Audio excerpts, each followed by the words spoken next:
Hello everybody, welcome. This is Drawing Together. I am Scott. We are with Artist Network.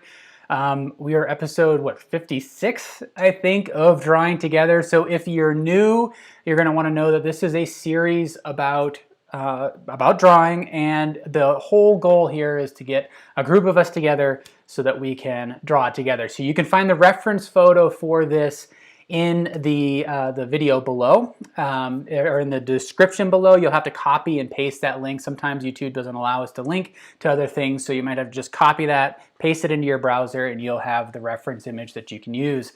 You can also share your work with us at artistnetwork.com. There is the URL below where you can go to the specific episode page and share your work. So there was some great work posted over the weekend.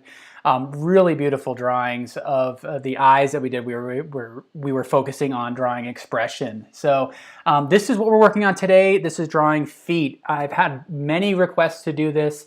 This one was quite a challenge, so I'm really glad that I did this preparatory one in advance to try to think through some of the things that really help make this come together, because it's really easy for feet to look clunky and awkward. They're really weird things, right? So like, feet are just weird, and so then doing a drawing of them, it can make up for weird drawings. Before we get started, I want to just do a quick scan. We had a lot of comments coming through, everybody chiming in where you're from, so this is awesome. Oh, let's see. Lynn is saying the references say gray toned. What if we use tan toned? Let me look at this description, because it should not say, oh, darn it. I messed up in the description. It's not gray toned paper. It should be just white paper. So I'll fix that after this event. So I'm just using white paper. I'm not using the gray tone. That's my bad. So thank you for catching that.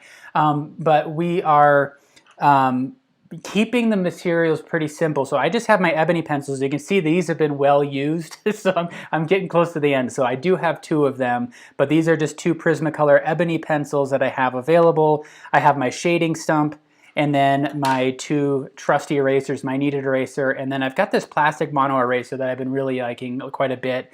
If you have a rubber eraser, that works as well. But these two are working quite well for me. This is a 9x12 piece of paper that I've got. The reference image should be sized to that as well. So I apologize for the misinformation in the description. I will correct that, and it should just be white paper. But if you do have gray tone paper, that also works just fine. Joan is asking, what do I look for when choosing an image? And that is a really good question, because that's exactly what I wanted to talk about to kind of kick this off. Feet are weird. I set this up, these are actually my feet. I set this up in a way to help us to see the particular form of feet. I had chose to do 2 feet, so we have 2 different views here. One we're kind of essentially looking top down, and then another that's more of a 3/4 view where we can see the arch of the foot, the ankle, the structure of it a little bit more. So yeah, I think it's worth it if you're setting up your own subject, or if you're taking your own reference photos, really play around with the angles to see what works best. That's not only just how it works compositionally, but does it give you the information you need to make a good drawing? So if I were to take a photo where just looking at the side view of a foot, that gives me a certain amount of information. By rotating things a little bit and seeing the toes, then it gives me a bit more information. And then if I had a foot facing directly toward me, then I'd have a certain challenge associated with the foreshortening. I'd be able to see some portions of the feet, but not others. And so there's a lot that goes into finding the right angle to give you the information that you need. And so in this case also, by having the feet overlap, it gives me points of reference that I can use to control the proportions. In particular, there's this intersection point right here. That's what I'm going to be using to help evaluate proportions throughout the drawing. When you have objects that physically come together, it really helps to make the visual connections that control those proportions. So hopefully that helps and gives you something to think about. The other thing that I think about is light and shadow. So in this case, having shadows cast on the wall helps to suggest the form. Having the feet overlap and see that there's a bit of shadow underneath helps to create a sense of space and form as well. And then also looking to see, is there sufficient amount of light information to show the form. So in this case, with the toes being in shadow, the ankles being in light, I have that value contrast that's going to help me in the end. So thank you for asking that question. And if you're new, I want you to know that this is a safe environment to make observations. So feel free to shout things out as I'm working. And you can say, hey, something looks off. That really helps me to correct things, or I can kind of give you some context of where I'm in terms of the process. So that's what drawing together is all about. Is about sharing our observations, calling things out in a kind manner, because we're all here to learn and grow and get better. So let's get right into it. So I've got my paper tape down. For this one, I kind of chose to start a little bit backwards, thinking about drawing the negative space. And on this one, you can kind of, the feet themselves make they're generally light against a dark background. And so if I start by drawing in that dark background and trying to see the overall form, it might help me to manage the form a little bit better. What is challenging often in feet is trying to know how much detail to include and how much to exclude. What is really necessary in capturing that? We've talked a bit about things like this in the past. I did do a drawing series, or a drawing episode a long time ago now, in which we drew hands. And one of the things we discussed there is managing that detail. The hard part with feet and hands is that when we observe people, we don't often stop and take the time to observe them. We don't stop and count, make sure that that we're looking at 5 fingers, for example, or the number of toes. We just know their feet. It's something that our brain accepts. It takes in just enough information to recognize it as feet, and then it kind of fills in the rest. We don't really stop to take the time needed to analyze, well, how do we know that they're feet? What are the specific visual cues that tell us what we're looking at? And so when we're drawing, we want to use that to our advantage, and in some ways construct things. Actually, I'm going to darken this a little bit. Does that work? Did I go too light? There we go. I think that works. I'm going to darken this just a little bit because it's kind of washing out. But kind of getting back to that thought, we want to trigger that part of the viewer's mind that accepts them as feet and then fills in the rest of that information. If we become overly explicit with it, it can sometimes work against us in that it becomes kind of overly detailed, draws too much attention to it, and then the brain starts to question why we rendered it in such high detail. So hopefully that makes sense. If you have any questions about that, let me know. And throughout this whole process, I try to articulate my thoughts as clearly as possible, but it's really easy to fumble through some of those ideas. So if I'm saying something and you just have a giant question about it, I would love the opportunity to rephrase that. So what I'm doing right now, as you can see, I'm really putting more emphasis on the negative space.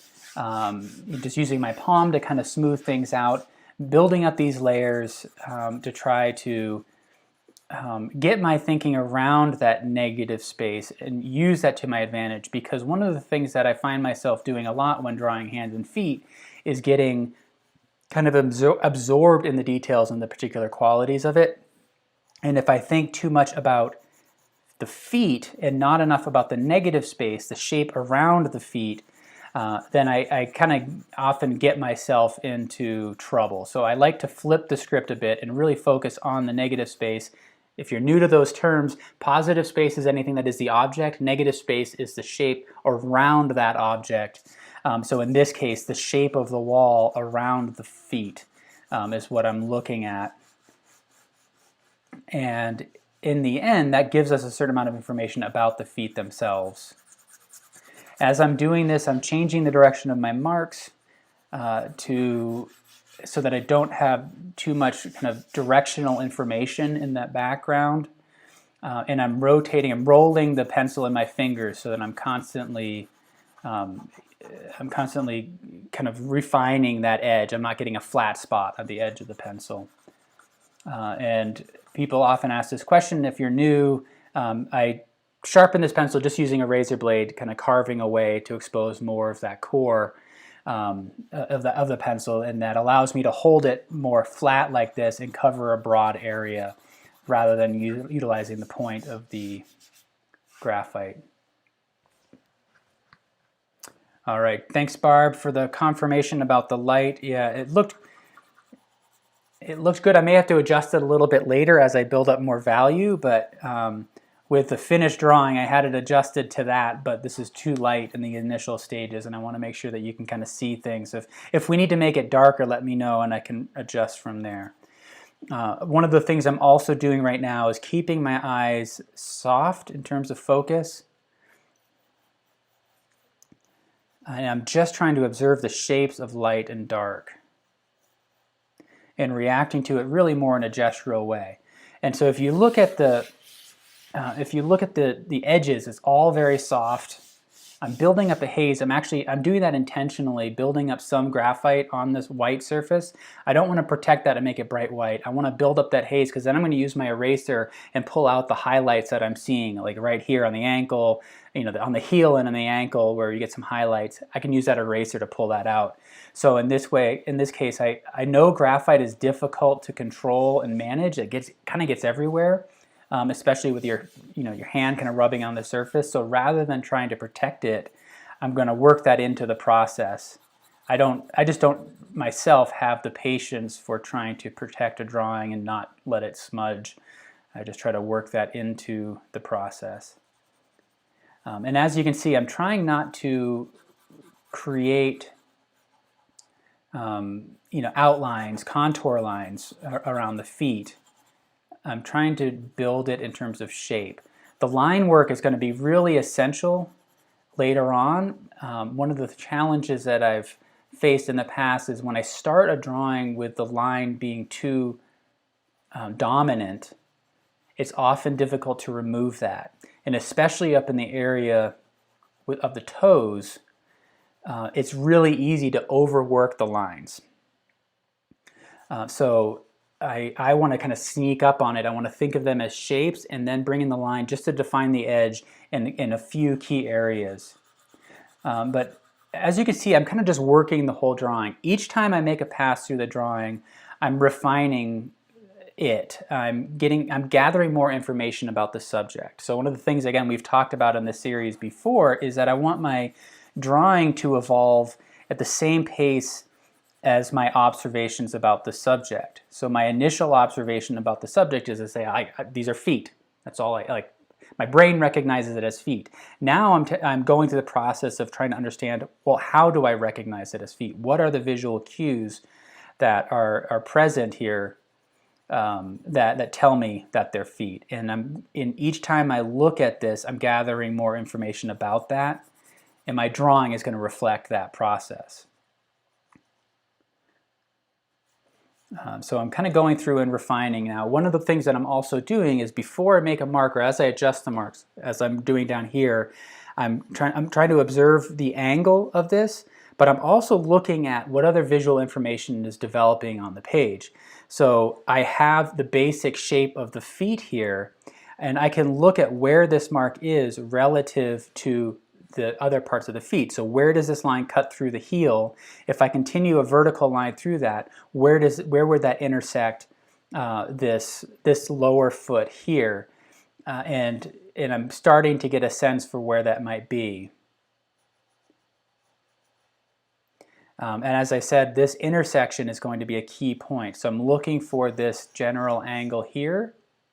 And if you need to, you can use some angle sighting. I'm going to bring my pencil up. I'm closing one eye, aligning it with this side of the foot on the reference photo, and I'm carrying it across, and I'm overlaying it on top of the drawing that's projected on the screen in front of me and then try to adjust that. And now I'm going to take this angle here got to get out of my own way. And this is pretty good. And I'm trying to break the foot down into as simple of a form as possible, simple of a shape. So rather than try to really address toes now, I'm trying to think of that overall shape. These angles are going to be really kind of important. The angle that we see, if we were to break this down into a sequence of shorter, straighter marks, you can see the general shape starting to form here. And then if I move over to this foot, I can come back to this point here and try to find that angle. And that looks like I'm pretty close. Try to find the angle where it bends at the arch.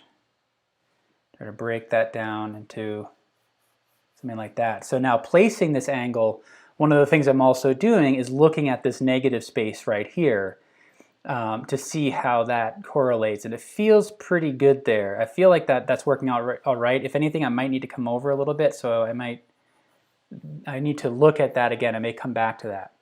Now I'm going to kind of work over to this foot and try to find this toe. And I can find a general angle.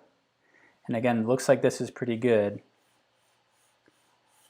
But I also want to compare that. I'm going to do a horizontal line and compare that to this foot here and see where they intersect. So if I take a horizontal measurement from that toe on the left to the toe on the right, it looks like it would intersect right about here, which is pretty darn close. So this is at a stage where now, again, we're just thinking about these bigger forms, but you can start to make those connections. And then once you have those connections kind of built in your mind, you can kind of keep coming back to that. So I can keep making this reference of this point here, carrying it across to this foot. I can keep referencing these angles here. I can keep referencing this plumb line here. And I can establish more as well. So if I look at the bend here in the foot, I can compare that to this portion of the foot and make sure that this is, if I were to drop a plumb line down from the top part of the foot, where does it intersect this bend here?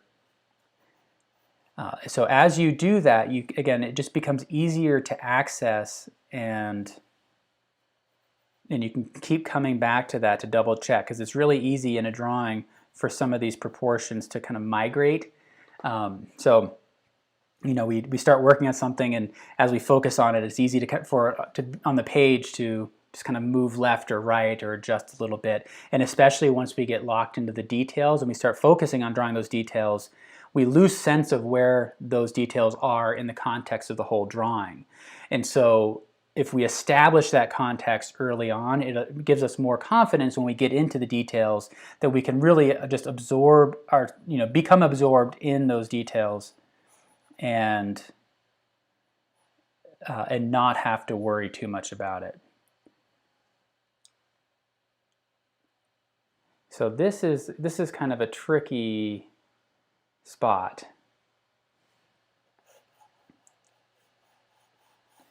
Trying to break the foot, this foot here down into basic forms, and this sometimes in my process, so I could stay in this one area and really try to dial it in. But sometimes what I'll do is I'll move to another part, let that kind of stew in the background of my mind, come back to it later, and I may be able to come to kind of a better understanding about that portion of the foot more easily. So you want to decide for yourself what works. For me, again, if I'm working on an area and it doesn't come relatively quickly, if I don't kind of understand that form relatively quickly, I move off to another spot that's a little bit easier, and then come back to it, and then try it again, so that I'm not spinning my wheels. Sometimes it just takes time, and again, it's kind of like having a computer program running in the background. Like, I'm trying to think about this form, and part of my brain is continuing to process that information, even if I move over to another spot. And sometimes you just need more information. So maybe I need to finish another portion give myself more information in another area that I can use as a reference to the one that I was just working on.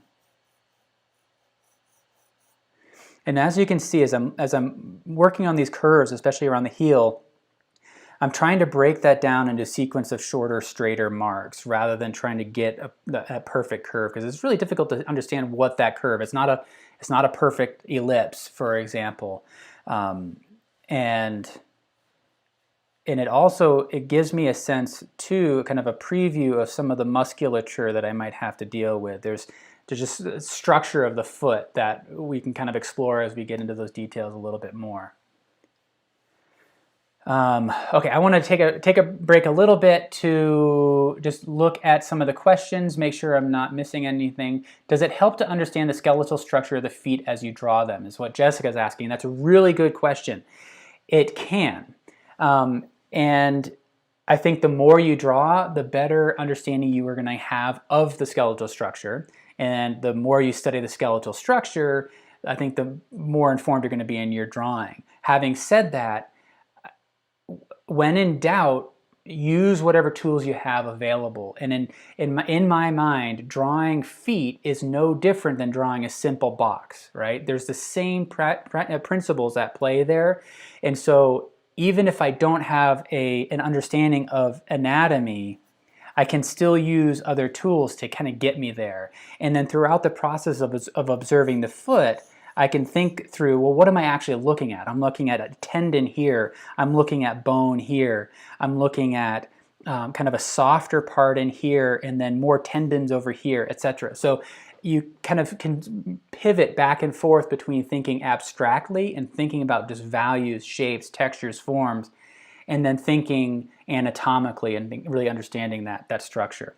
Now, what I would kind of caution against is a process of drawing anatomy in which you start by drawing specific shapes and then you kind of build them. You can, I guess what I want to caution is getting stuck to an initial shape first. Because often we haven't really, when we come to a subject, we haven't spent the time with it to really understand it. So those initial shapes need to be flexible. And so as I'm drawing these forms, I need to continually question them because I'm going to gather more information about what the foot looks like, and I need my drawing to adjust accordingly. So I just want to be careful not to teach a process where it says draw a foot by drawing this shape first, then draw these other shapes, and then kind of build from there without ever adjusting those fundamental shapes, if that makes sense. Ruby said, no one's going to talk about how long the pencil lead is. I did talk about it earlier, a little bit about how I sharpened it. It is a long pencil lead, but that allows me to engage the side of the pencil more, and I can cover a broad area very quickly. If I did not do that, if I were using this side, which was sharpened by a mechanical sharpener, it's just making a smaller mark and it takes a lot longer to fill. So I like to use my pencil this way. Let's see. There's a comment here, my proportions seem to migrate quite often. That's good. I think it's healthy to observe that. And in general, I guess what it comes down to is that when I work on a drawing and I'm pretty happy with it and I tackle it again, I'm always happier with a second attempt. And so I kind of view this as doing multiple drawings quickly before I get to the final, rather than it being one continual drawing. So I'm trying to get through those early mistakes quickly without having committed too much time in terms of the details.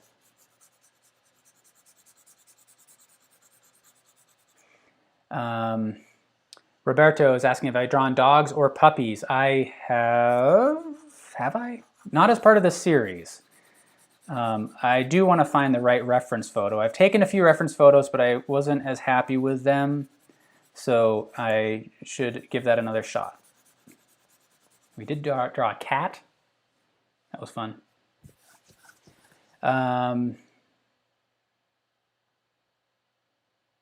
Let's see. Okay, apparently there's...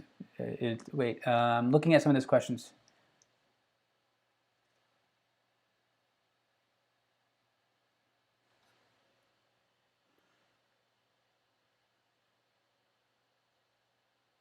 I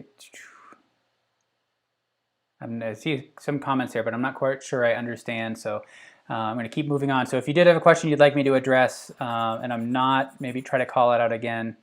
I was saying I have to draw a dog. Okay. Left leg maybe is a bit too thick. I could see that. Yeah, so I'm gonna adjust. I may end up having to adjust this. So I want to give that a. I'm gonna let it sit for a little bit to make sure. This definitely feels too thick. So good. Yeah, I don't know as if the leg itself perhaps, but maybe it's all connected. That was a great comment. So OBB made that comment. So this stretch right in here is too thick. So what I want to do though is I want to look at some of the other information. And I need to figure out what's going to move. Do I move this over or do I move this over? And in this case, I feel more confident about this negative space. That's going to be my anchor. And then from there, I want to adjust from there. So thank you for observing that. So what I'm going to do is, now that I have this rough shape built in, I'm going to start from this, and I'm going to start really by looking at the shape here. Let's see, and I'm going to start to get this kind of tendon in. Just using the side of the pencil so I don't create lines that are too harsh. And then this might have to come in a little bit here, then the angle of the toes.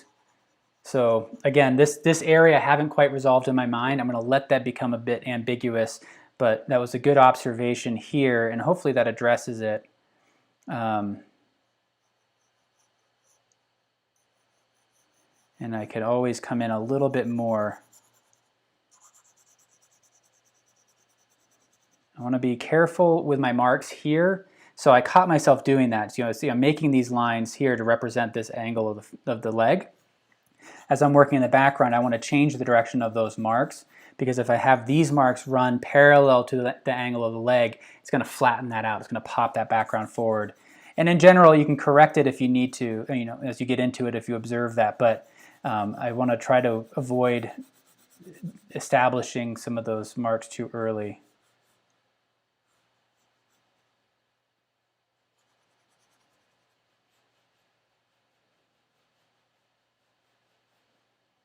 Kind of just gradually refining these forms. And I haven't even touched the interior structure of the foot at this point. So I may need to start getting to that. Wipe this down. I'm just building up. I'm not worried about protecting that again. It's just building up haze because I'm going to erase out those highlights from there. I can use that to my advantage.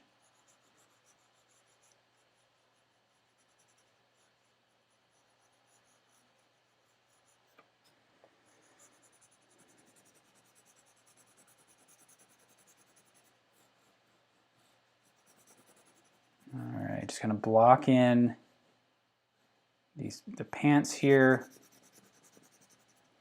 I chose to have the legs of the pants in there to help with this bottom edge, so that I don't have the feet kind of directly running off, because the value of those legs, of the pants, are very similar to the background.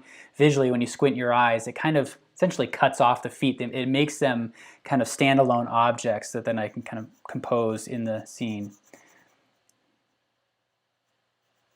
Keeps the viewer's eyes in the page a bit more. All right. Oh, that's right, Heather. Thank you for reminding us. We did do a bulldog a while back.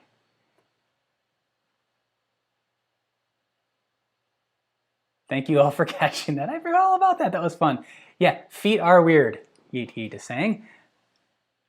And then Tracy is saying the arch is not high enough. Yeah, so that's a good observation that I need to come back to and figure out. So, because I can continue to adjust these edges. And so maybe that's where I'm at right now, and this is now refining the edge. So I've been doing that, kind of gradually refining, but now I really need to lock it down. Now that I have, I think, a basic structure, I can go through and really start to refine that. So let's see what that process looks like. I'm going to start down in here, and as I'm doing that, I'm still actually drawing that background And I'm kind of working back and forth up to that edge, and I can gradually kind of sharpen that edge, still utilizing the side of the pencil. And at this point, I'm doing a lot of drawing from the screen in front of me that is displaying what you're watching right now. And so I see the drawing from directly overhead, and it's a little bit smaller. And I think that's helping me because of the angle I'm working at right now is throwing me off a little bit. So I need to do a little drawing from the screen. So that for you, that would be the equivalent of stepping back from it, setting it up vertically, looking at it from across the room. All right, so I'm moving up this side of the foot, and as I'm doing that, I'm looking at, I've kind of established a general angle for this. Now I can start to break that down into more specific curves. You can see it kind of bulges out a little bit here, kind of flattens out. And then we have this curve into the little toe. And before I get too much farther, I'm going to compare that to this other foot over here and see where a horizontal line would kind of cross right through. And I think that's pretty good. I do need to make some changes. So whoever called out the arch, Tracy, called out the issue with the arch that I may have to adjust. So I need to do some thinking about that. So now I can start to kind of refine the toes a little bit. Still doing a lot of negative drawing.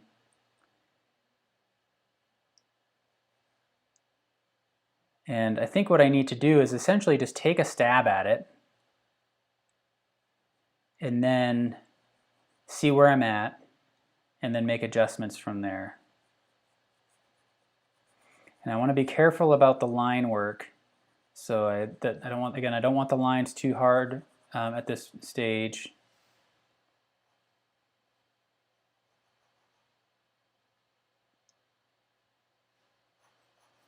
And then this foot needs to come up, these toes need to come up a little bit more. So I can use my kneaded eraser to now do some refining of this.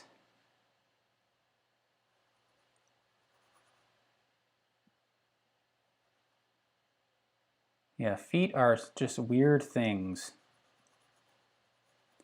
But you know, it shows what happens in our brains. You know, we don't often take the time to really stop and study them. Again, which can be used to our advantage. You see a lot of great painters that just kind of let the feet go. You know, they don't really even address them. They'll just kind of do a quick kind of squiggle or something like that, and they're like, as long as they make the right squiggle, then the viewer's mind accepts it as a foot and kind of fills in the rest. All right, so I'm going to try to work both things. So right now, there's a lot of information to try to resolve. I don't really know what marks I need to make. And so I need to kind of play around with things a little bit. And so I'm going to work this outer edge here. And at the same time, you can kind of create a line that runs through that first kind of knuckle, the first bend in the foot. I want to find that angle. I think that's pretty close.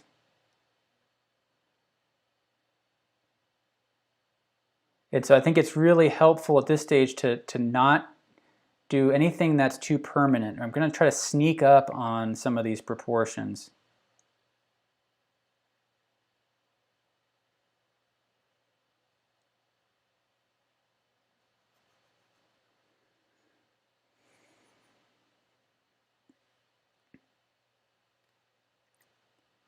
All right, Tracy, thank you for the feedback and about teaching. So what I'm trying to do is just think through what's going on in my brain as I process this information.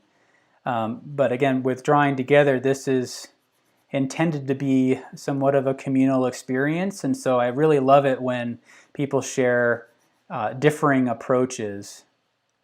What works for you, what doesn't. Hopefully we're all willing to try new things here.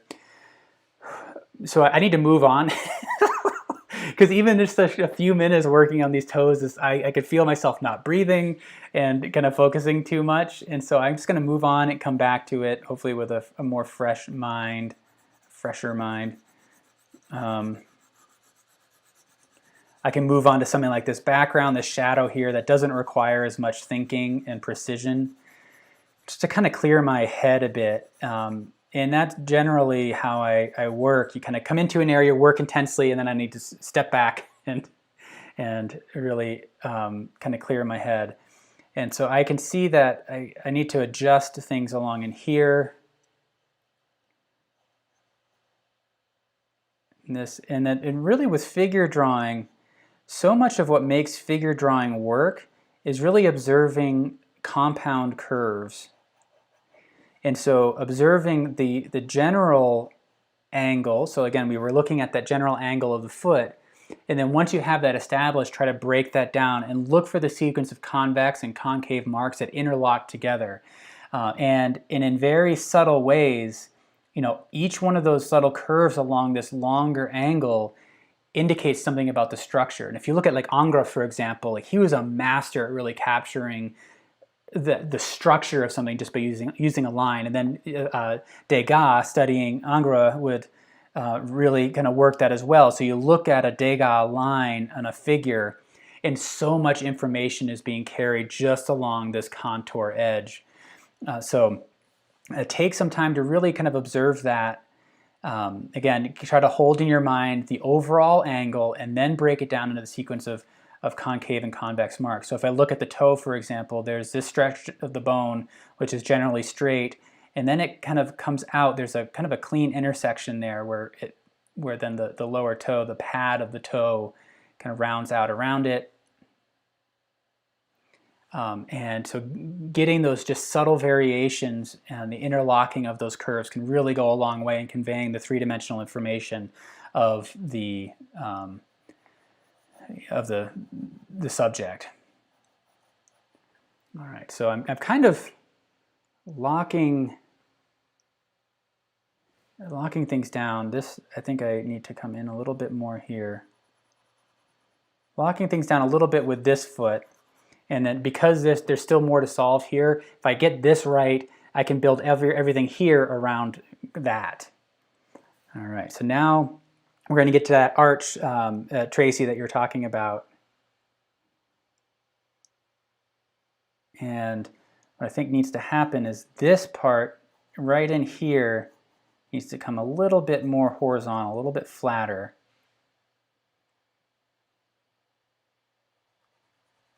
And as I find that line, what I'm doing is I'm kind of placing it, trying to find that edge and then feathering it out to try to make sure that I don't have any what I call halos. So as we get up, as we work our way up to an edge and we kind of tighten up our marks, it tends to adjust things right along that edge, and it can really flatten things out if I'm not careful with it. So I'm trying to be mindful of that edge.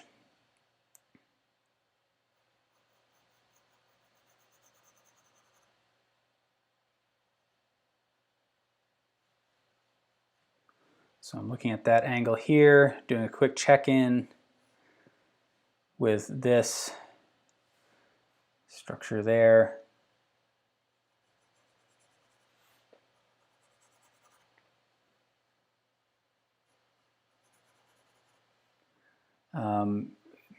Just kind of some basic admin stuff. So currently we're meeting Mondays and Wednesdays, 3 p.m. Eastern. This week we're going to keep that same schedule, so I will be back on Wednesday. And then starting next week, we will be just shifting to once a week on Wednesdays. So this week we're doing 2 sessions, and then starting next week we'll just be meeting on Wednesday, same time, so 3 p.m. Eastern.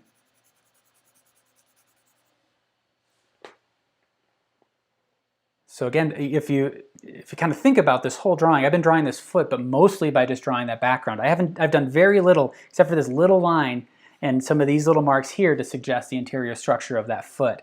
I'm really trying to focus on finding that edge, in part because that three-dimensional form is starting to develop here. If I start with a linear kind of rendering of this, if I start by drawing the lines, my brain interprets it a little bit differently. I don't see it as a three-dimensional mass, and I often get myself into trouble when I do that. So that's where this particular approach kind of developed, why I work this way. And it may not work for you. You may prefer to find the contour lines first and then kind of shade it in.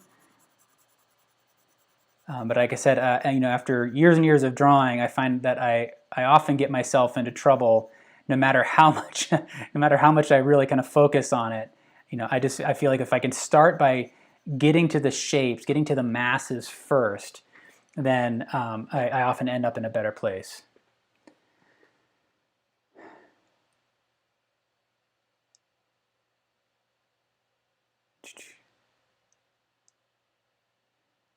Yeah, Jenna is asking, is it okay if you have 6 toes? Go for it. Well, I mean, you think about it, like most cartoons, they render hands and feet using 4 fingers or toes, right? Because just the medium, it looks clunky and awkward to draw 5 often. And again, it kind of plays into what I was saying earlier, is like if you give just enough information, the brain fills in the rest. So if you look at most cartoons, you look at The Simpsons, for example, they're going to have 4 fingers because it's enough for us to accept them as hands and feet, and we fill in the rest. So, all right, so now we're kind of getting to the point where I need to really kind of resolve this. And I think, yeah, this area here is kind of a hot mess right now. So what am I going to do? What can I do to make this work? I think what I need to do is actually start to establish the structure here of the main feet, because this falls into shadow. If I squint my eyes, these toes kind of disappear, and I worry about overstating them. I really want to sneak up on them. If anything, I want this to hold, to be correct, to be recognized as a three-dimensional form, and then hope to do what I was just talking about. It's going to give the viewer a pass that says, all right, we understand that this is a foot, and we're going to accept that and then move on. And so I think that's what I need to do. So I'm going to kind of work my way into that. So this is definitely in that ugly duckling stage that I talk so much about in this series. And if you're not familiar with that, I like to prepare everybody here who's drawing along that it's very common for drawings to go through what I call an ugly duckling stage, where you really have to, you're not sure if it's going to come together, and you have to struggle through it. And that struggle is really important. I think it shows in the work, and you become a better observer, more confident in your drawing skills when you allow yourself to embrace that struggle. This is definitely in that ugly duckling stage, and some parts are as well. So I just talked about doing that the interior of the feet. I am getting there. I just need to clear my head a little bit, so I'm just kind of working on some of these areas here where I guess I don't really feel like I need to observe quite as much. So again, giving myself a little bit of a break. Okay, shading stump. This is where this is going to come in. I'm going to do a little bit of blending here in the background just to load this with some material. We're going to talk about edges as well. It just occurred to me as I'm working down this area how soft this edge is here.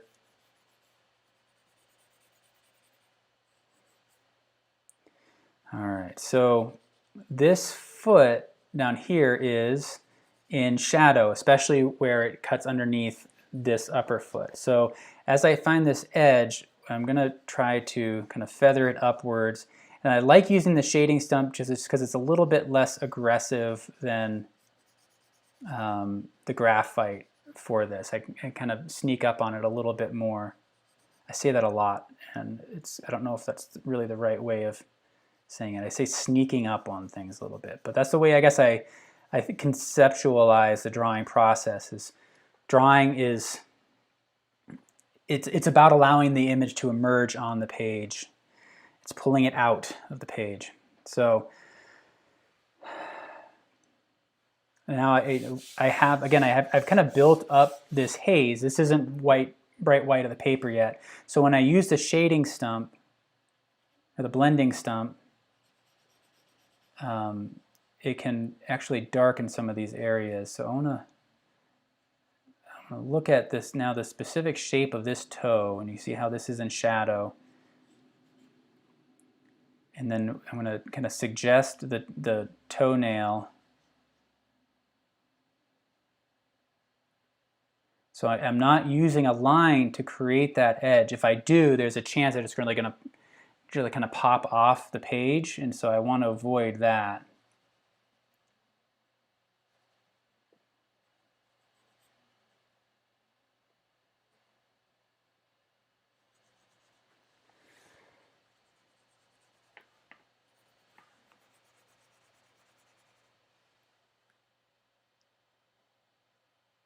Oh, Kathy, remembering the early days when we were meeting 3 days a week. Yes, that was awesome.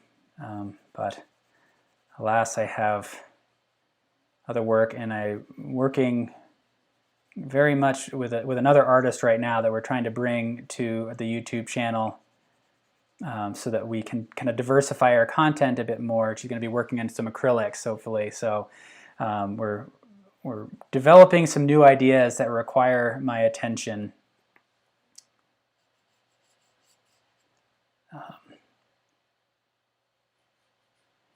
So as I'm looking through this now, I'm starting to try to find the structure of the foot. So as I'm making these marks, I'm not just kind of drawing that line down. My brain is also paying attention to other aspects of the drawing. I'm trying to make sure that I'm in the right spot.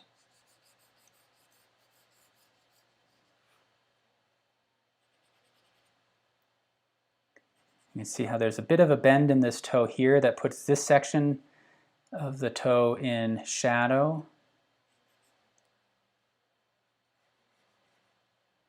And then we see these tendons that reach down.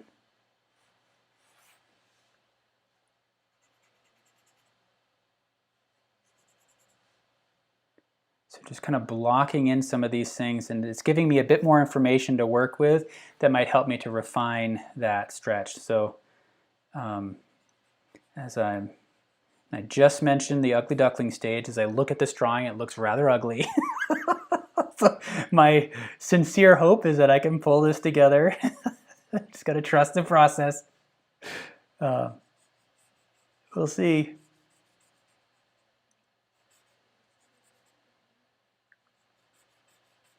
And I may have to pull that eraser out a little bit earlier than I had intended.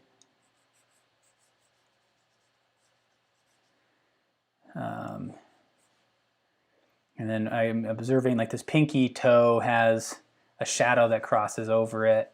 I can start to block that in. And then I'm looking for areas where there might be some more shadow shapes that I can observe.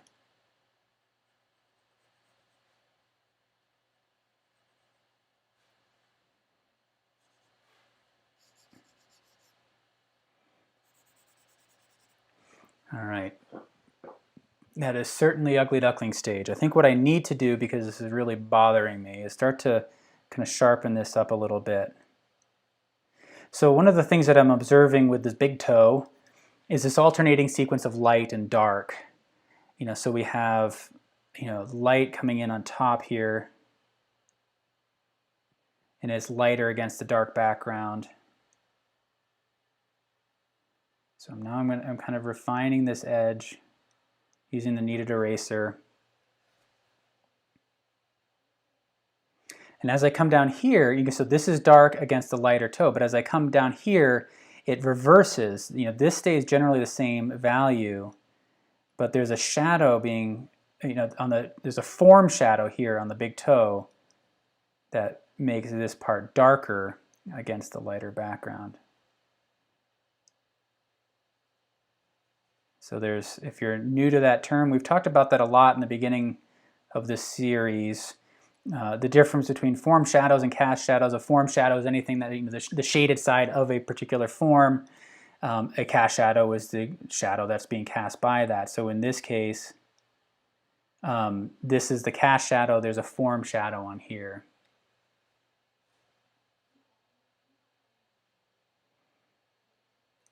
So I can get a little bit darker right in here.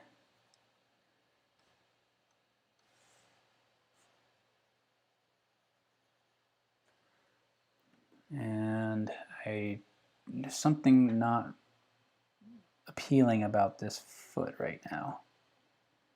That is really throwing me off. Okay, so I need to correct that. There's kind of generally a flatter dimension here right across that toe. That's what I need to establish. It's kind of just too rounded, I think, too symmetrically round.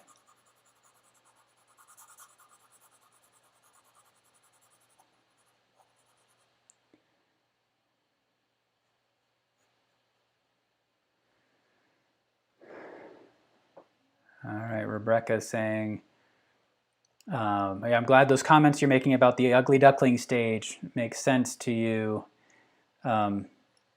Yeah, I mean, it's one of those things that you got to kind of power through. And when I was younger, newer to drawing, I would get to that stage and I would lose confidence.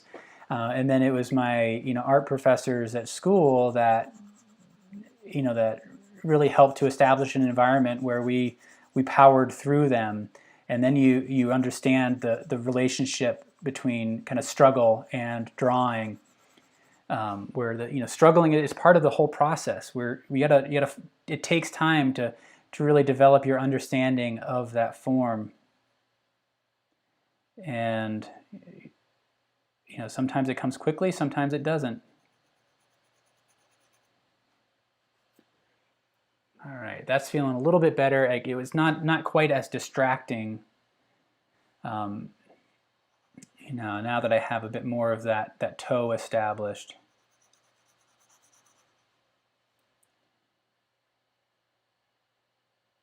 So I'm just now refining the edges. Now these lines here between the toes, what weird things. I've got weird feet. But I'm doing my best to try to just perceive them as abstract forms. And this is where, anatomy can sometimes get in the way. I think having an anatomical understanding of what we're observing can be really helpful. What I've observed with some students, though, is that they end up drawing kind of from that internal understanding, from that mental picture that they formed by looking at anatomy books and really kind of studying them, rather than looking at the particular qualities of these feet. Because there are generalities that we can take away when we study anatomy, but everybody's features are different, and so you can use those generalities to kind of get you in the ballpark and show you what to pay attention to, but you want to be careful not to let that be the guide for your drawings.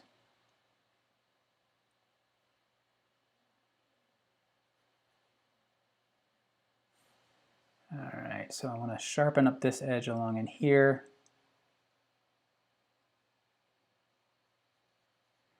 How's that work? Is that okay? I think it works all right.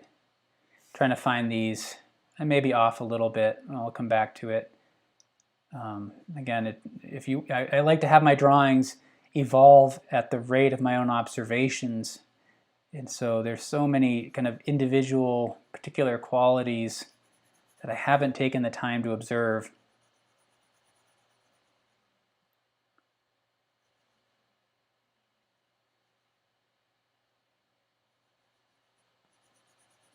And before I lighten anything, so I'm looking down in this area, before I use my eraser and start to shape out this side of the foot, I know this part needs to get darker, and so I want to do that first, and then it may reveal to me that I actually don't need to go any lighter over here. You can see that this part of the foot is actually rather dark. It's falling in shadow, so I think I can go even darker in here, and then I can define that edge by darkening that negative space behind it. That's something that I often did a lot of that I still kind of try to I fight that that instinct as I look over here and I see relatively it's lighter here on the skin, darker in that shadow, and my instinct is often to erase out that shape here, and then I find that I lose a sense of light and shadow structure when I do that. I want this to really fall in shadow here. So I can make everything darker and then keep going even darker against that wall back there, in that negative space.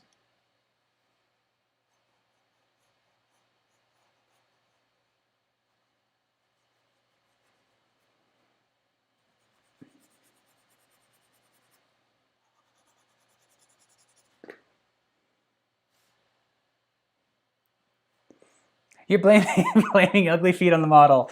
That's awesome. Well, I'm assuming you're drawing from the reference photo, so that would be me. Awesome.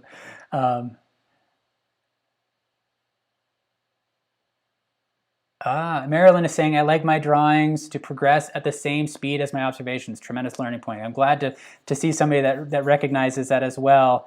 You know, the term that I would use with my students is to say it's drawing at the speed of thought, right? And this is where mediums, the medium that you choose can play a role in that.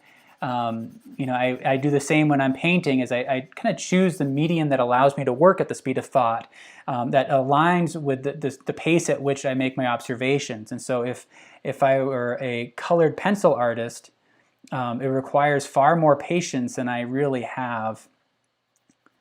And it kind of conflicts with the speed of my observations. It's too slow. It's like my brain is in one spot, my hand-eye coordination is leading me in another direction. The drawing isn't quite, or the drawing or the painting is just not where it needs to be. And so I like to try to consider the consistency there, is aligning the pace of my artwork to evolve at the pace of my thoughts. And so again, sometimes the mediums kind of force that a little bit. So sometimes, you know, switching to acrylics, for example, it affected how I processed information because it forced me to work in a particular way. And the same with watercolor, pastel. When I work in pastel, and it changes the way I work as well as observe things.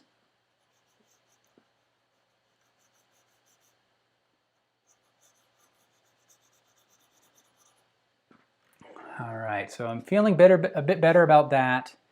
Once we bring in the eraser, I think we're gonna really be able to refine things a bit more. I want to darken this. Let me just drop this whole thing down in value. Kind of vignette it a little bit. Again, it helps me to clear my mind. I can darken this whole section here. And as you can see, I've been using the side of this pencil pretty much the whole time. I haven't switched my grip. I don't think I have. But you want to find, you know, whatever works for you. I know for you know, some students tell me that, you know, it's uncomfortable using an overhand grip like this at first. It's been a long time. I've been drawing this way for so long. I don't really remember that initial experience, and so it's hard for me to connect with. But, you know, give it a shot if you're curious about it.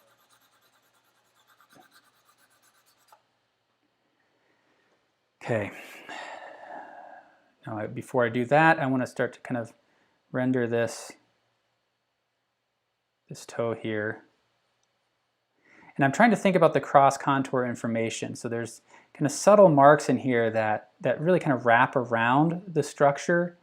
And so that's kind of what I'm observing. And my goal here is to really perceive this foot as being a three-dimensional form.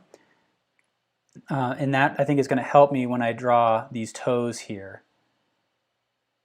It's going to, I'll be able to build them as extensions of that three-dimensional form.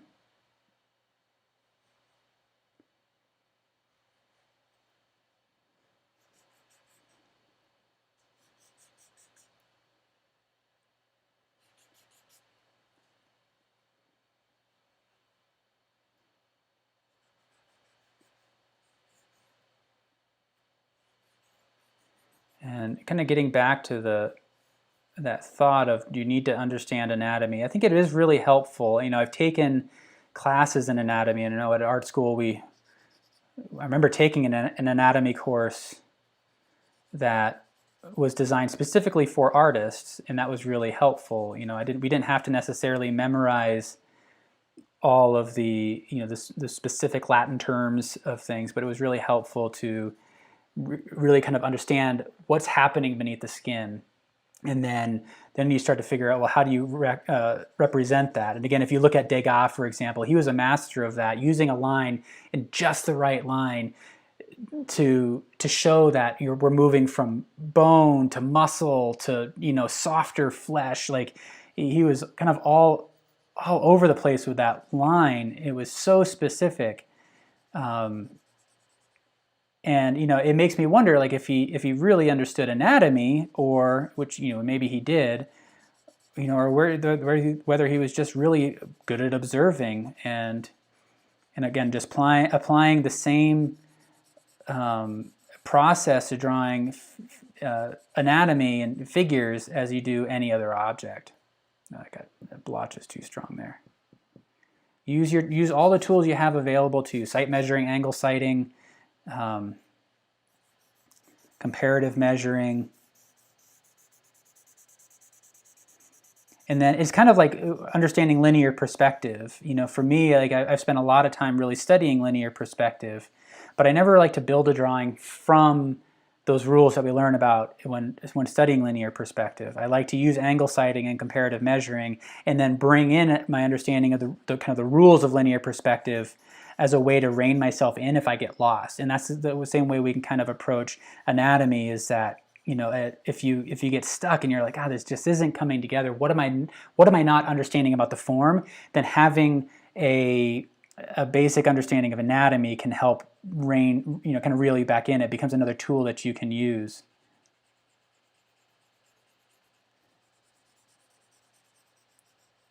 So hopefully that makes sense. I'm kind of sticking on that subject for some reason, and I'm curious, just kind of thinking through it.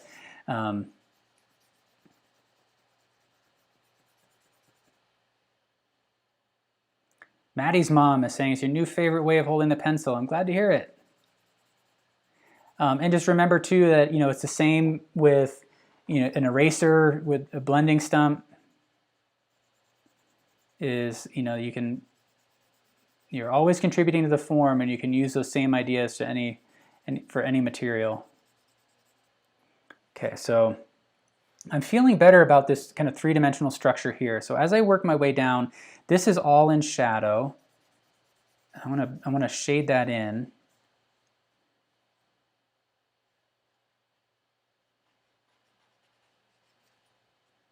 I'm going to find the edge of this toe here.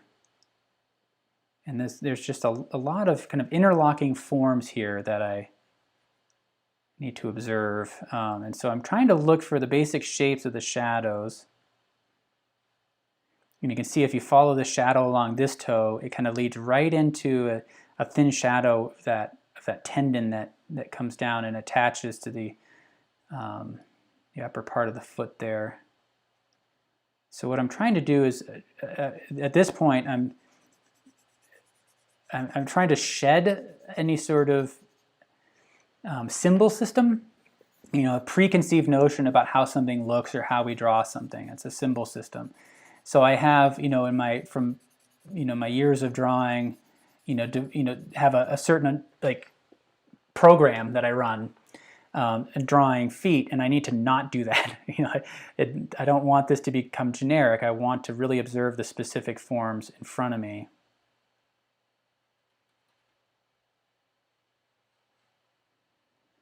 And as I'm looking at the shapes of these shadows underneath these toes, you know, they're close to horizontal, but not quite. So I want to evaluate that. I think I made them too horizontal. Kind of angle them just a little bit.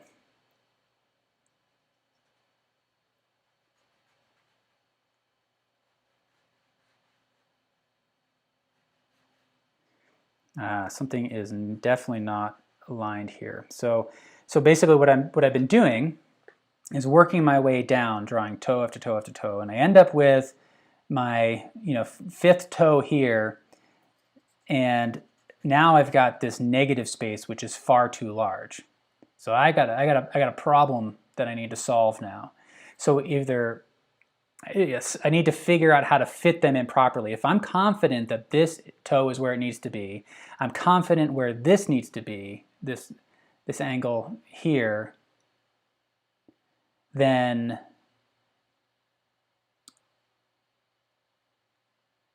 I need to make some adjustments. All right, so what do I need to do? It's kind of thinking out loud here. Ah, I see it. Yeah, this is too low.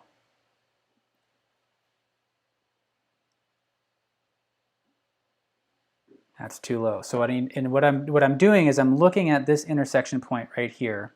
If I take a horizontal line and I come right across here, I can see where it intersects my toes here, and those are correct. So as I was drawing these toes coming down from the top to the bottom, that places it correctly. Now, if I look at this part right here, that is too low. It's too much of an angle to come down across here. And that suggests to me that this actually needs to come up by quite a bit.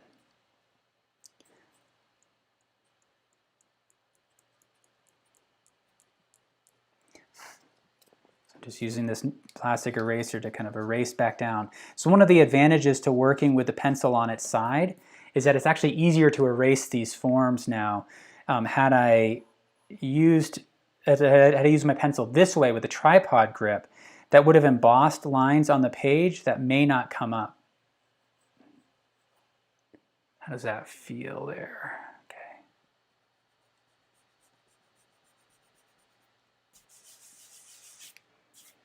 Oh, that may be just a hot mess that's not going to clean up. We'll see. Sometimes it just doesn't erase. Maybe I laid down too much material early on. This is that ugly duckling stage I was talking about, right? This is a hot mess in here. So now I got to clean it up. But I kind of have that basic structure established a little bit better. That feels better when I compare it to the reference photo.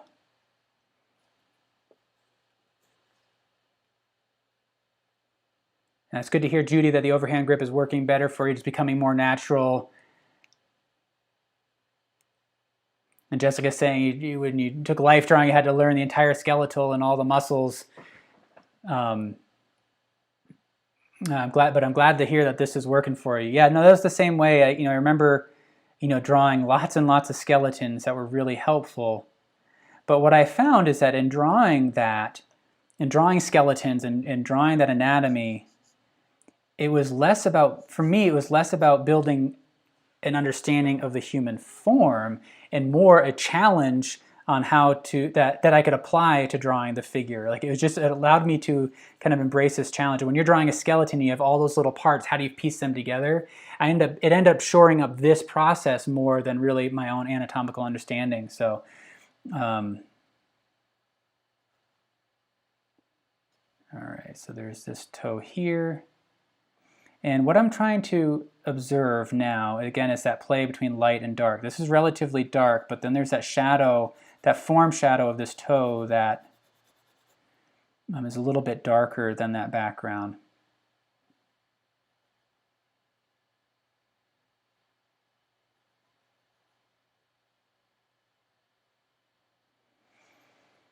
So in this case, again, I'm just trying to think more abstractly than anything.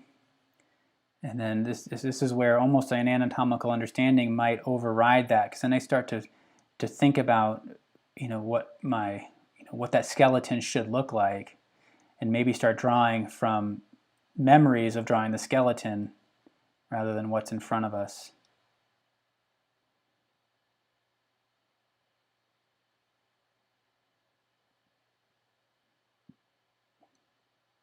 This toe needs to be bigger.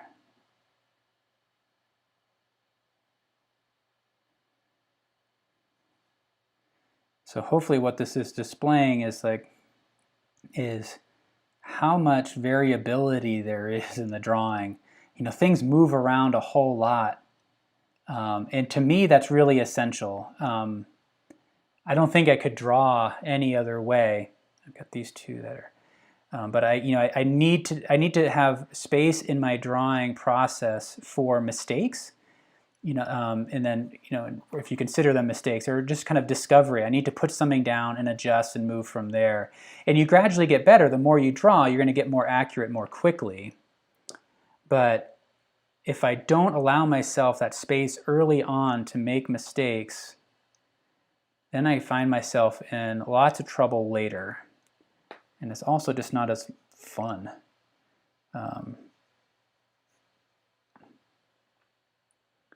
All right, so I want to get the basic forms in, make sure that the basic scale and structure is correct, and then we'll gradually refine that. Okay. That is getting very frustrating working on this section, so I need to kind of step away a little bit and erase this down a little bit. Okay.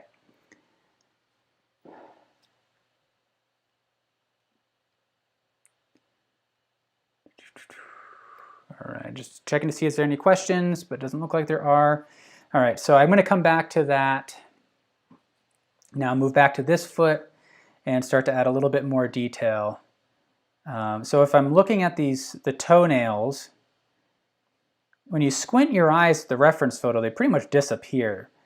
This is one of those instances, though, where we tend to draw from our minds more than our eyes. Rather than, so we're drawing from a mental preconception of how something should look than what we're actually seeing. And so we tend to overstate things like toenails, fingernails. If you look, they're actually all very, very subtle. So I want to kind of refine these a little bit. This is running a little long, but I think we're actually closer to done than we might feel.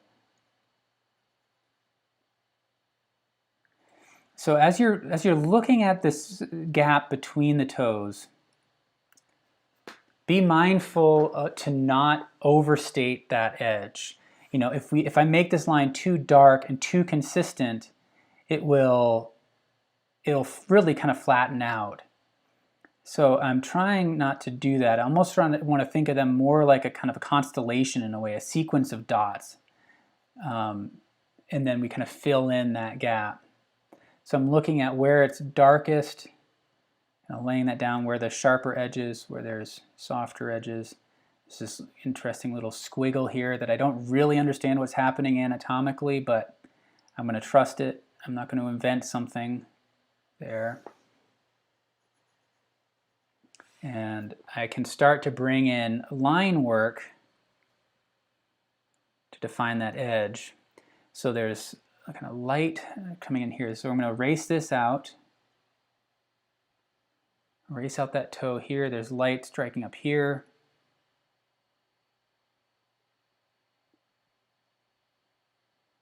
And then on this toe, right along this edge.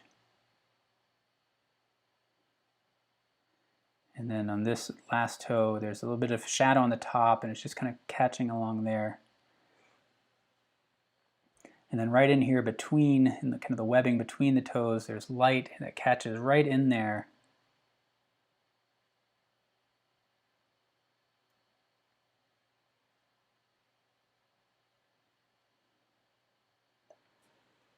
And now I can come back in and define it a little bit more. This is still too kind of too soft along this edge.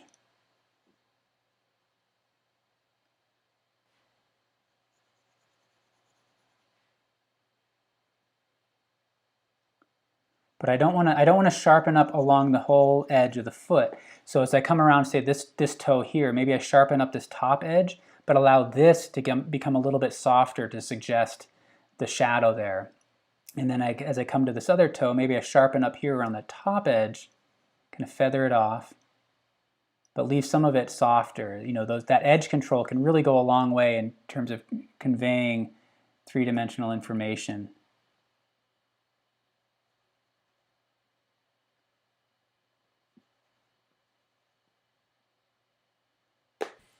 try to observe how each toe is different. They're not all the same shape. It's the same with drawing fingers. Each one is different. You know, they're similar in the fact that they're all fingers, but they each have actually very distinct shapes.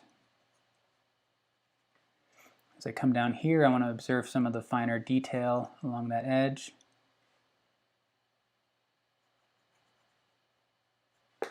And I'm just sharpening up in a few key areas to define that edge. I'm dropping a line in there rather than doing one hard line the whole way down.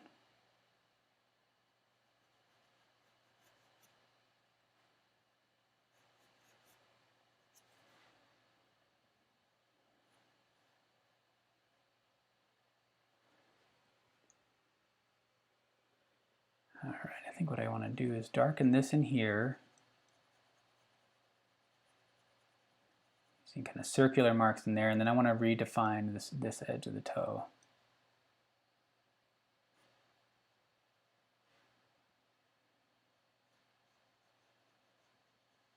If you're joining late, you know, this is looking better now, but man, it was looking pretty bad about 30 minutes ago. So hopefully this is coming together. Well, we'll see. Again, drawing feet is weird. There we go. Now I can try to draw this toenail in again, and it's generally pretty dark, but I want to try to see it as a shape, just using the shading stump. So I'm not really drawing a line as much, and so that I think that kind of works a little bit. And if I need to, let's see, I think I need to sharpen up this edge right around here. And again, that's an area where I see students often struggle early on, is to draw distinct outlines around the toenails, and that can be troublesome. But I can kind of sharpen up in a few areas if I need to. There.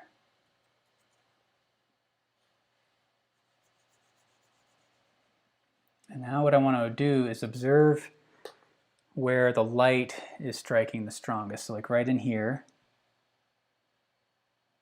and then along the ridge of this tendon, and it's kind of stronger up at the top of the foot, and it gradually gets a little bit softer as we get to the bottom. There's a little highlight along here, along that ridge, and there's a strong one right here.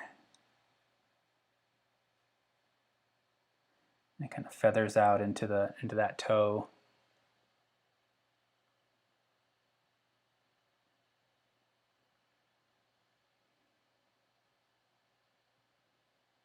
Gosh, yeah, this is just further confirmation that feet are weird. But I try to tackle it the same way I would any other subject, right? So if I were drawing, you know, a still life of apples, you know, then, you know, we would apply the same principles, the same ideas. It's just a more complex form. But if you kind of trust that you understand the fundamentals, when you get to a more complex form, it's just a matter of kind of not getting overwhelmed by the potential there, and trust yourself and say, I just need to keep thinking the same way. If I were to draw a simple box right now, you know, I can apply that same thinking to drawing the foot. It's just a more complex box, essentially. So,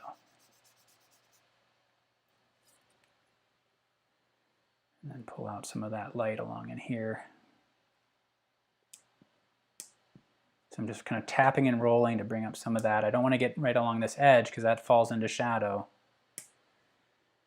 And so right in here, I really observe, when we're looking at the foot, we have kind of a plane that leads this way, and then it comes up over this part of the upper part of the arch, and then back around, and it's kind of a vertical side.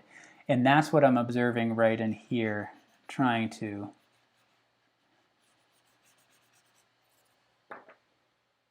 So kind of light catches underneath there, kind of hits the shadow area, comes up, and it's a little bit lighter right in here. And then we really hit kind of a hotter highlight right up in this area here.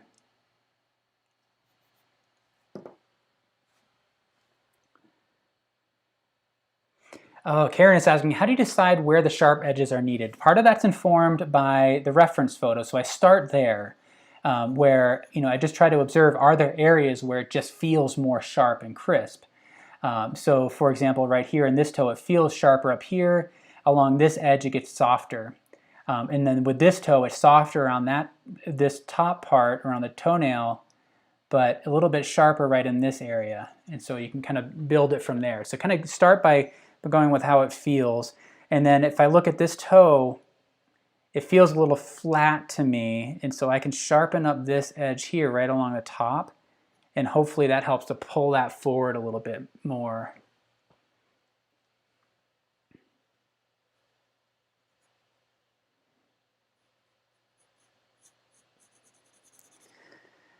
Okay, so moving back over to this foot that has just been giving me nothing but trouble today. I want to continue to refine this. I'm going to put this toenail in. There's a really distinct contrast in light and shadow on that toenail, where you get the strong light up here.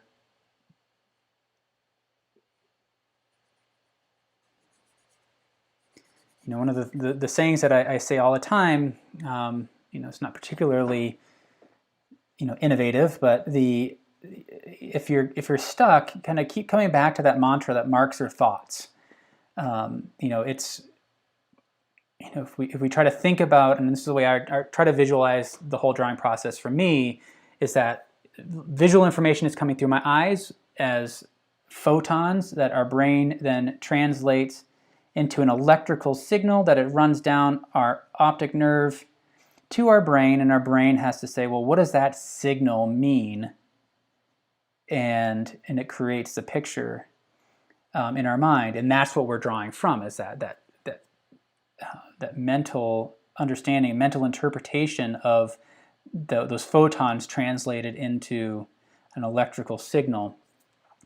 And then we take that, and it travels down our arm into our pencil onto the page. And it's in an ideal scenario, and with practice, as you're building hand-eye coordination, all you're doing is you're trying to synchronize that process, that mental energy is being synchronized with your drawing hand. And sometimes it takes a little bit of practice to develop that hand-eye coordination. But with drawing, the more you practice, the greater that hand-eye coordination. But then it comes down to, well, what is that mental picture there? So really what's happening here is that I've been drawing enough that I can trust my hand-eye coordination. What I haven't done is done a lot of observations about drawing feet, especially this one. And so I'm using the drawing process to develop my mental understanding, which will then improve the drawing, and that improves the next drawing, and it becomes part of that whole process.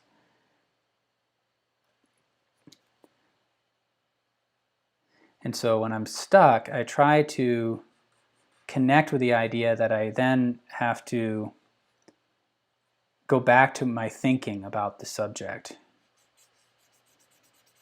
The drawing's not coming out. I need to better understand, well, what am I observing?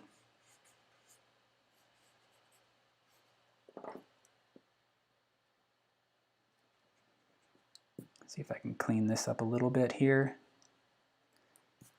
Luckily I've got the hair on the feet there that it kind of works with the messiness of that. Whew. These toes are scaring me, and I'm getting intimidated by them, but I need to not worry about that.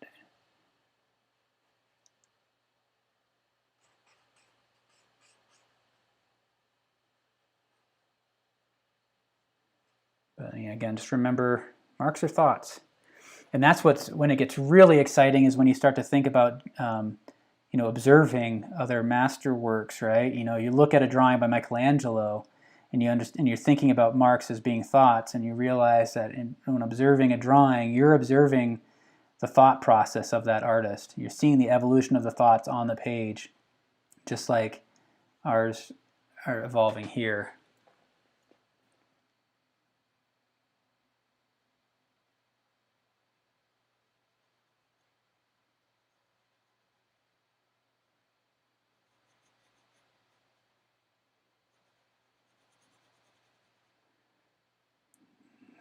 this is just trying to focus a little bit more. I still feel like they're off a bit, but I want to kind of move this drawing along a bit faster. So I may end up having to accept a certain amount of inaccuracy and just in order to get through this so that we're not kind of getting bogged down, getting bogged down by the process here.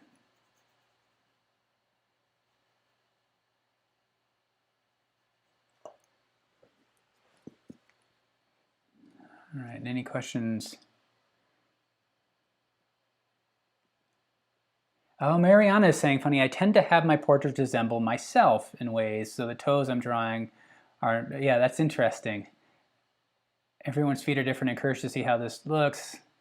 It's interesting that you say that, Mariana, about drawing that. What that would suggest to me is if you are drawing portraits and they end up turning to looking like you, that would reinforce the concept of the symbol system, right? And so if you end up drawing yourself, we know ourselves better than anybody else generally. We spend more time looking at ourselves than we do in kind of scrutinizing the appearance of others. And so you may have developed an internal understanding of what a human should look like based on yourself and ended up drawing from that. So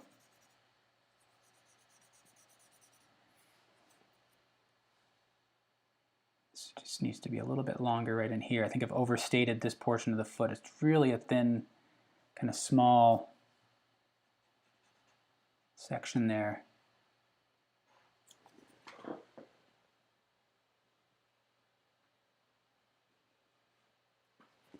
There we go. Bring this back a little bit, this toe. Gosh, these are weird things. Have you ever tried to kind of verbally describe toes and feet?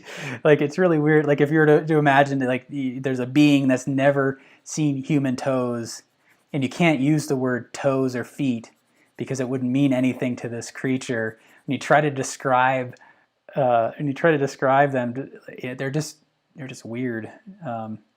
It comes that you come up with some really kind of funny things.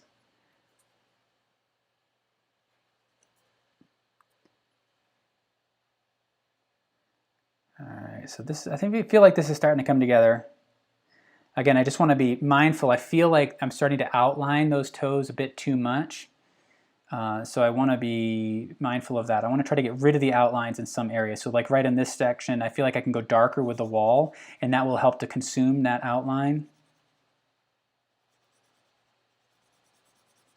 Just want to be careful with the direction of my marks.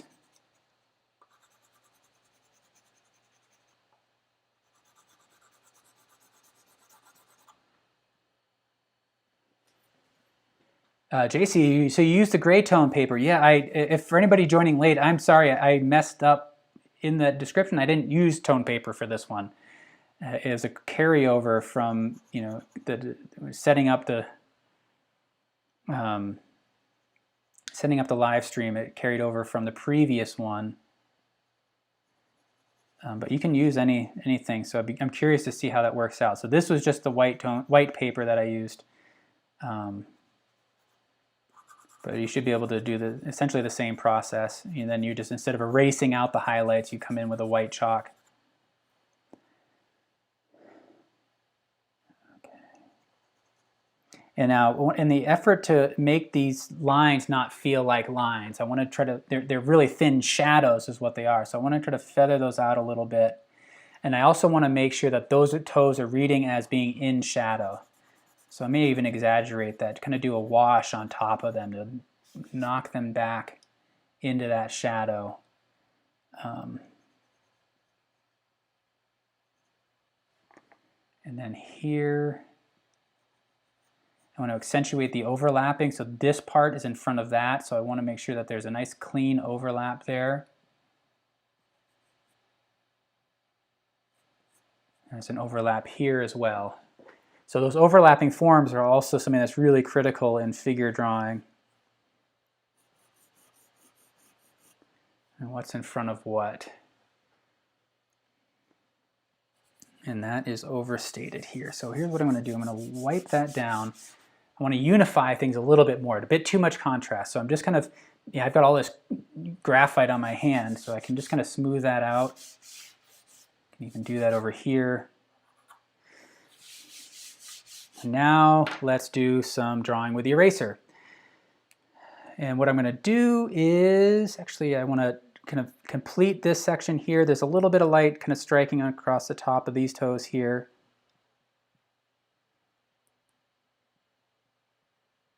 Gives a little bit of form, but I want to again make sure that that reeds is still being in shadow. That might be too much.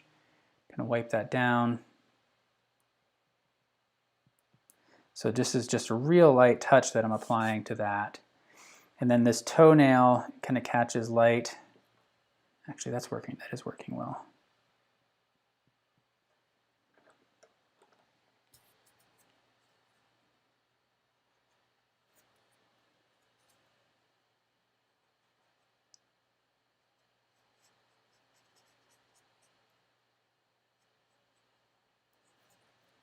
And then I need to round this out a little bit more. So I'm going to just kind of tap along in here.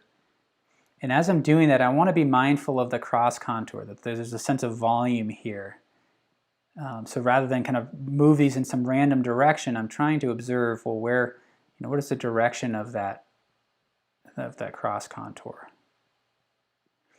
And then pressure is also playing in, so just like with a pencil, I can apply more pressure to lift off some more of the graphite or less. So I can start with the kind of the weight of the eraser and then gradually add more pressure.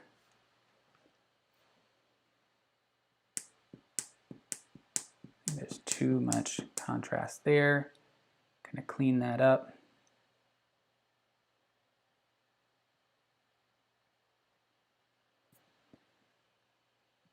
And as I come in under here, let's see on the foot.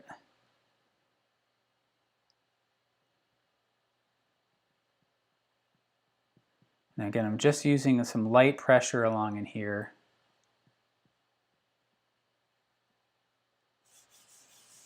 Soften it. And then I can come in here on the ankle. There's a harder kind of edge to the ankle. But again, I don't want to draw a line for that.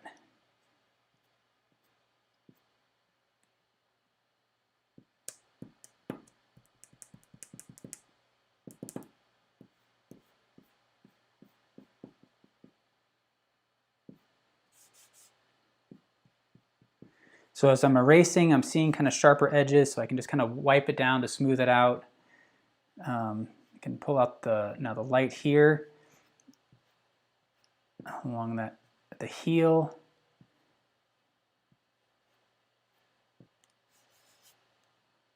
Soften, lift, lift and soften.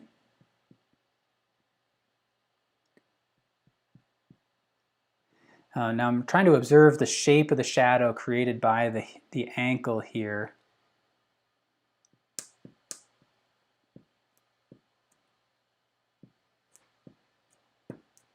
There we go, it feels a bit better.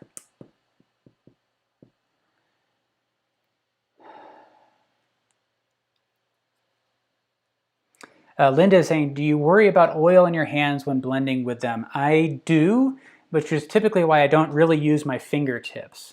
The fingertips are really the oily part, is what I found. And so if I use the palm of my hand to kind of wash things a bit, to create a wash on the drawing, that tends to be all right. Of course, if in certain exceptional circumstances, that might be too much oil on them. But you want to kind of play that out. I try not to use my fingertips too much, but that's at the same time, like if I get oils on there, then I try not to worry about it. I mean, I think you do have to worry about it if you're kind of selling these things and you're worried about any sort of archival quality. The oils can degrade the paper over time, so it's not kind of a best practice to get oils on your paper. Oil and natural fibers typically don't play well together, which is why you prime canvases and size paper and stuff to help prevent that. But I don't know, sometimes you just want to draw, and if you want to use your fingers, use your fingers. Just know that there could be consequences to it.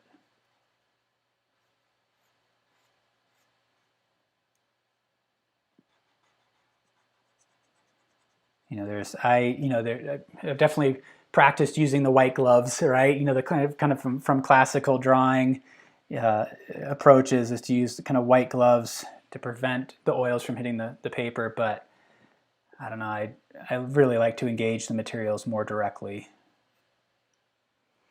Okay, I'm feeling pretty good about these. Let me see, what do I need to do?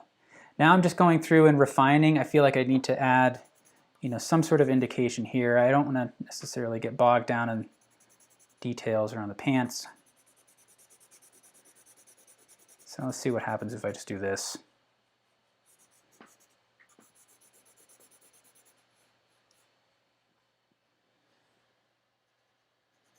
Just kind of suggest it a bit more. How does that read? Does that work? I think that works out all right. I know you guys, I've been keeping you guys for a long time, so I feel like, you know, at this point it's really just a matter of refining. But if there's a particular area that's bothering you that needs additional refinement, just let me know, and I can continue to work on it. If you have any additional questions, let me know. I'm working on the drawing for Wednesday, so we will be back here Wednesday, 3 p.m. Eastern. It's a call to arms. I'm drawing my arm, so kind of a continuing this figure drawing. We haven't tackled a full figure, but we've worked with kind of some smaller portions, so that's what's happening on Wednesday. And then after that, it will just be meeting on Wednesdays, 3 p.m. Eastern. What I'm observing now is just kind of that background wall is kind of, I don't know, I think I need to have a little bit more structure, kind of even it out. It's feeling a little bit blotchy. So what happens if I just kind of play around with this a little bit more? I don't know, this is bothering me, right? This, and so I want to, that's right, I kind of missed this form, because it bothers me because my marks are paralleling the foot there, and I need to adjust that.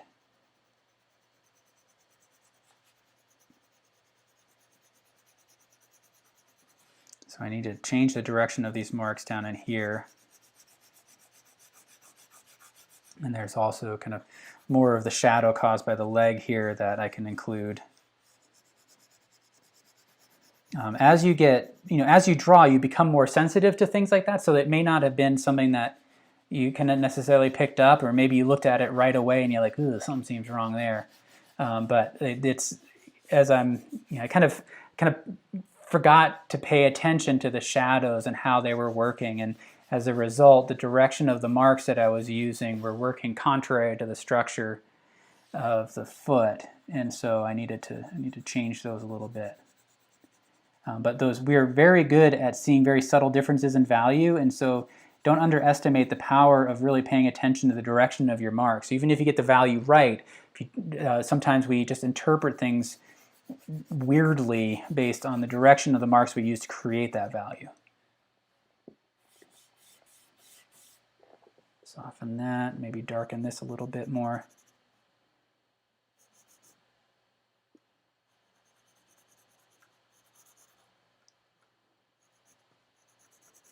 This is a fun one. I felt like I had to fight for this one a bit more than some of the other drawings, but it's always good to fight for a drawing.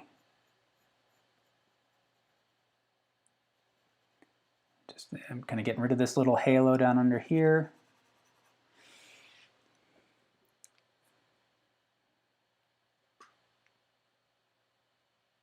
Oh, JC's, we're going to be, after this week, so this week we're doing Monday and Wednesday, 3 p.m. Eastern. Starting next week, we'll be only meeting on Wednesdays at 3 p.m. Eastern. So we have Monday as a holiday, I think, is that right? And so we'll be meeting on Wednesdays from here on out. And then, like I said, I'm working on developing new live stream series with new artists so that we can expand our offerings to you all.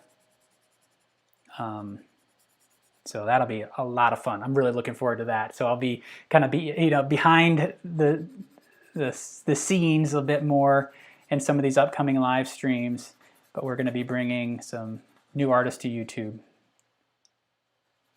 So that's the plan, at least. That's the hope. That's what I'll be working on. So I think this is looking good. Again, if you have any questions, let me know. But otherwise, I think I'm just going to hang on for a few more minutes and we're going to sign off. This has been a long one, but I think we fought our way through it, and I am much happier with this. But if you look at these toes here, they're much less rendered than these ones. And that's kind of intentional in that I wanted them to stick in the shadow, and I feel like that's working. I feel like my mind accepts them as toes without getting kind of bogged down. But I could see if you're following along, you may want to put a bit more energy into that. One of the things I would just kind of prepare you for, though, is really make sure we don't lose the structure here. I think at a distance, everything holds up pretty well, but when I look at this closely, this feels really flat. I really want to make this feel like a plane moving across and back to those toes, and then it changes direction. So I think, what would I do? I think I would kind of increase the contrast a little bit more here. And it's just, I think there's just a convergence of forms that are really kind of throwing things off.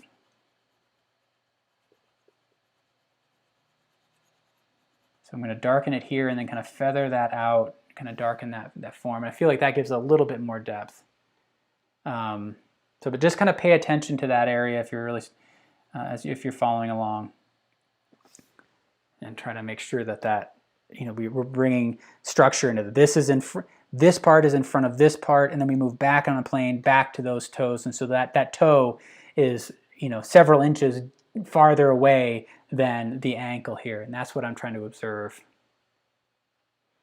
Yeah, I feel like that works out all right. So perfect. Thank you so much. Linda is asking, is there a trick or method to making the tortillon blend well? Maybe my paper's wrong. It seems streaks. Oh, okay. Yeah, it is tricky. When I'm working on it, I use the side of the pencil and the shading, the blending stump, the tortillon, I think I'm pronouncing that correctly. That's the way I've always done it. So your shading stump. As I'm doing it, I'm kind of gradually rolling it in my fingers so that I'm trying to load it up pretty evenly there. And then with regards to kind of streaks, try to intentionally kind of rock your marks. This can happen a lot. You kind of moving your marks back and forth, and then you get these kind of harder edges. So just try to intentionally kind of lift and drop your marks there, and that helps to do that. And then as I'm making my marks, I'm gradually rolling the stump, because as I'm making those marks, it's removing some of the graphite from that section that I was working on. And then that starts to lead with streaks, because eventually then you roll and then you hit a fresh part of the shading of the blending stump that leaves then a dark streak. So just try to always be kind of rolling, and that kind of evenly distributes the material that's on there, if that makes sense. So hopefully that makes sense. But here, like again, I'm leaving some of these marks here that are not really working out well. So I'm glad I actually asked that question, because now I could work in this section a little bit more. I didn't really give it a whole lot of structure right in here.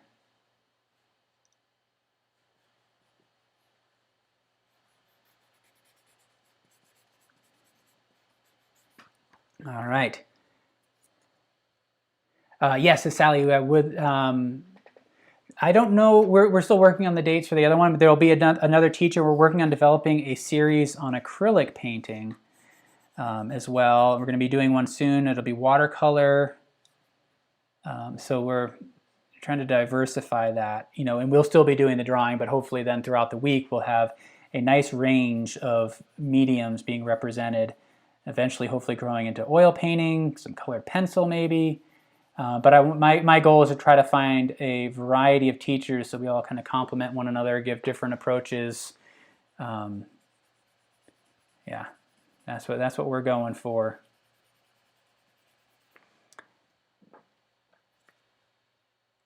Yes, and Sandy, yeah, just keep checking the Artist Network website. There's going to be more information. I'm going to be updating the Drawing Together page soon with Wednesday's drawing. So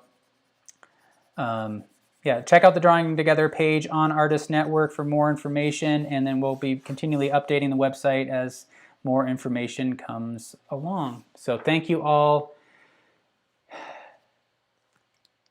All right, Adele saying you have only charcoal and graphite, so yeah, we'll get that figured out for you. So again, we're going to continue to do these Drawing Together series, but just at a kind of a lower frequency. That's all for now. But I appreciate you all. You are great. Thank you so much. Just checking the questions. Looks like we're all set. So I will see you all on Wednesday. This has been a blast. Thank you for your patience, because this was a bit of a fight, and I honestly was not sure if it was going to come together. And I'm reasonably happy with it. But that's the part that keeps me wanting to do another one. So now I want to make sure my arms on Wednesday look better than this one. That's what's exciting. So, Stephen, I'm glad to hear you say it kept you sane through COVID. I appreciate that comment. Oh,